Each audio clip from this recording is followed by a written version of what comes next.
What's up, guys? I want to talk a little bit about dealing with failure, okay? Or disappointment, or whatever the word you want to use for that is. Missed opportunities, not doing as well as you thought you would, missed expectations, or setting your expectations too high and then not reaching them, right? I want to talk about those things because in 16.1, I had thought that I was going to do much better on the workout, okay?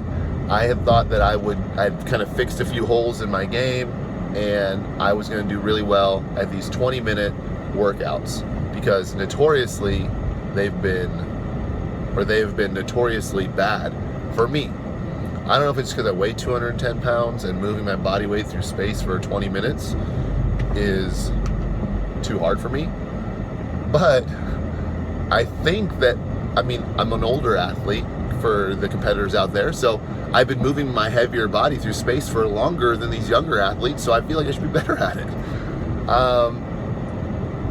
So I thought I'd fix some of these holes in my game, but the reality is 16.1, you take away the 1 and you have a 6 and a 0.1. You take away the point and you have a 6.1, 61. That's what I got in my region. Why did I do it like that? It doesn't matter. I got 61st in my region. I got 3rd in my gym. I've never gotten 3rd in my gym in any open workout. That means a couple different things. 1, people in my gym are getting better. Holy crap, no, that's just such a bad thing. No, that's a great thing, right? Number 2, I still have holes in my game. Number 3, I don't know where I was going with that, but those first 2 things make a big difference, are true. The third thing that I would say from that is I now have something I can focus on, right? Is it 20-minute workouts as a whole, or is it that combination of movements? Because I beat all those guys who beat me in my gym on 20-minute workouts, even bodyweight workouts at 210 pounds. I can do really well at workouts like Cindy because my push-ups can maintain when theirs tend to fade out. But that's just because I don't lose every 20-minute workout. And you won't lose every 20-minute workout either if you had expectations of where you were at. And you won't win every 20-minute workout just because you won this one, okay? Workouts are different. That's why we do them. The open is different, and that's why we do them. I could program a 20-minute workout that I could beat everybody in my gym at. I could program a 20-minute workout that I'd beat most people in the world at. I already beat most people in the world at this one, but I'm talking about the best people. There are workouts that I could do that they can't do, right? And vice versa. The reality is those things go the other way too, okay? If you're a weightlifting specialist, just program something really heavy. 275 snatch, 10 muscle ups, 25 box jumps at 30 inches, and is AMRAP for 20 minutes, right? Some people can snatch 275. Not many people do it after they do 10 muscle ups and whatever box jumps I said. And then if they can, them doing it a 3rd time is less likely, and them doing a 4th time is even less likely. So it'd be like me, Sam Dancer, Rich Froning, Christian Harris, like this small group of people are going to be able to easy, right? So now all of a sudden we've narrowed the playing field in terms of who can actually compete in that workout. So there's a 20-minute workout that all the people who beat me at 16.1 would then lose at. So don't freak out when you don't hit the expectations you have on yourself just because it says 20-minute workout, or just because it has a movement that you're good at. Maybe you're great at bar facing burpees because that's your jam. You love burpees and everybody else hates them, so you just crush them, right? Or maybe chest to bar pull-ups, you got little arms, or you got big arms, or whatever the case may be, and little legs, right? Or maybe overhead walking lunges. Like my buddy Blair, he loves overhead walking lunges, and he's got a motor, and he crushed this workout, right? And some of you guys who have chest to bar pull-ups, you crush this workout. Like Josh Bridges, doesn't have long legs, he's got a motor. I'm sure he's good at bar facing burpees, which I'm not saying I'm sure. He is good at bar facing burpees. He is good at chest to bar pull-ups. I wouldn't necessarily say he's great at overhead walking lunges, right? He had taken 9 steps. I watched the video every round. I was taking 7 or 8 sometimes. I think Blair was taking 7, right? So it's just there are different things that make you good at different workouts. So dealing with failure in 16.1 If you didn't deal so well with it, that's okay. That's okay. But if you don't deal with failure very well in general, you got to kind of look at that, and you got to kind of see if you just struggle dealing with failure in general, or if you just dealt with it poorly on this one because you were so emotionally tied to it, right? So I already know for myself, like I was really confused and I stressed about it, right? I didn't deal with it perfectly. But considering the magnitude at which I lost by, or I did not meet my expectation by, I feel like my reaction was pretty even. And some people listening to this are gonna be like, dude, I was around you, and if you call that even, good for you. But some people who've seen me lose a workout before, like, oh, I've done everything from cried to complained to contemplated cheating, you know, like all kinds of things. So anyway, I had a much more mature response this time around. And in that, I want to tell you guys, take heart. You're not unfit. You're not a failure. Your training program isn't broken. Now, you can repeat that back to yourself and know it's to be true, or you could not believe it and find a reason that this video doesn't apply to you, and really you do suck, and really your training program is broken, and really you do need a new coach, and really you are too old, and really whatever, you know? Like, you could do that.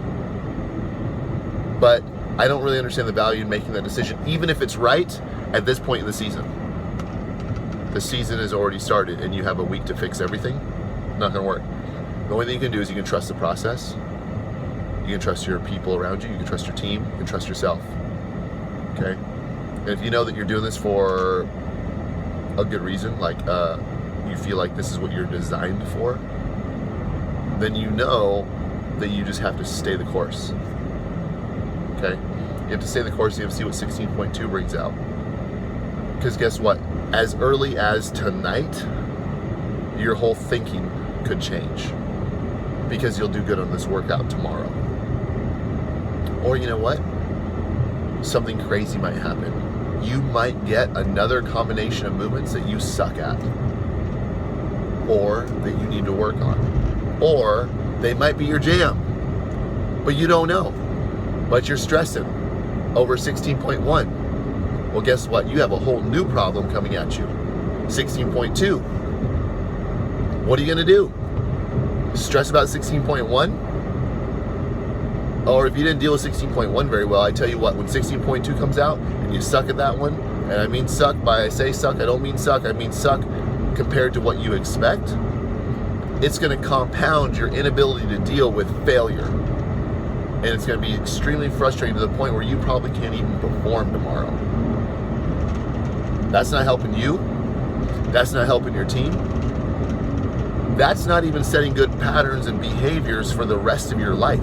You're gonna experience failure more often than you're gonna experience success most times in life. Bad luck, failure, disappointment, death, destruction is far more common, watch the news, than people winning the lottery, than somebody coming up and offering you and Oprah giving you a new car, right? But there are certain certainties in life that are way more common than major achievements, championships, and I don't know, whatever, big payouts on, you know, whatever. So that's the reality. So your choice then is to learn how to deal with disappointment in a way that it's almost a success. You reward yourself for pushing as hard as you can. That, to me, is an amazing skill. My 16.1 first effort was 260 reps. It was terrible. Now, I don't mean terrible like the score. The score I wasn't very happy with, but it was terrible. I felt like total crap. about 6 minutes into the workout. 6 minutes. So I had 14 minutes of suffering, but I never stopped suffering. I never slowed down to the point where I was like, you know what, I'm comfortable again and I can pick it up. I just stayed in the suffering for 14 minutes. It was probably one of the worst, I think it was the worst I've ever felt in a workout for the longest duration in a workout ever. Now, post-workout, I felt worse after 15.5. But within a workout, never felt worse than 16.1. Just the reality. So I was actually proud of the way I dealt with that suffering. So that made it a good thing, a rewarding thing, something that made me stronger. I came back and I did 273 reps. Not at all a score that is world-class by any means, but a score that I was a little more proud of. But you know what? It didn't hurt as bad, okay, as the first effort, because we were like, well, if you would have made it hurt worse, then you'd have done better. No, that's not true. I made it hurt worse and it did worse. So it's not always the case. Anyway, we get into that later. Next video that I probably will never do. But anyway, how you deal with your failures and how you turn them into successes is really up to you and your mindset. Okay? Take that as 16.1, apply it to whatever you're dealing with. Okay? You have a lot of disappointment. I get it. Some people go through actually legitimately hard things. Apply that. Apply that. The way you deal with a situation determines whether it's success or a failure. Okay? 16.2. It comes out tonight. Tonight. So get your mind right now. Be ready. Sorry, I had to get a little closer because it looks like my right eye is bigger when I keep glancing over than my left eye. Maybe they are. Okay, I can't look at the video straight, but because it's going this way and the phone is at an angle.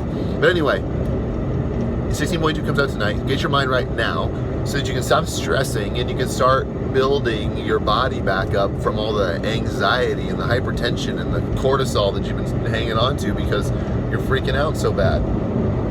And enjoy your day. Enjoy your day. My voice cracked. Enjoy your day, right? Learn from 16.1 a lesson that you need to apply to your training. But you can't fix 16.1 now, so don't start doing 20-minute AMRAPs the rest of the way through the open expecting to fix that, right? Just be ready for what's coming down the pipeline now, okay? I'm not saying you don't need to do more 20-minute AMRAPs. I'm not saying you don't need to do more overhead walking lunges. I'm not saying you don't need to do more bar-facing burpees. I'm just saying don't make 16.1 your new training focus. 16.1 is gone. 16.2 is tonight. 16.3 is in a week from then. You don't have a lot of time in between workouts. Okay? Everybody has a game plan until they get hit in the face. If 16.1 punched you in the face, your feet might be wobbly, your legs might be wobbly, whatever, excuse me. You got to get it back together and go for it. Because guess what? Maybe muscle-ups are your go. Muscle-ups might be in 16.2. Maybe deadlifts, lock your back up. Guess what? There's a whole nother challenge. 16.2 might have deadlifts. Maybe you don't want to go overhead again. You know what? It goes on and on and on. So, anyway, focus on what you can control. And that's your own state of mind. You can't even control 16.2. You can't control 16.3. You can't control other people on the leaderboard. You can only control yourself. That's what the open is. The more I talk, the more smarter I get. The more smarter I get.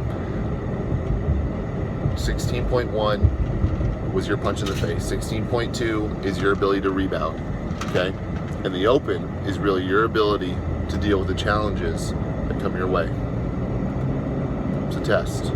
The fittest mind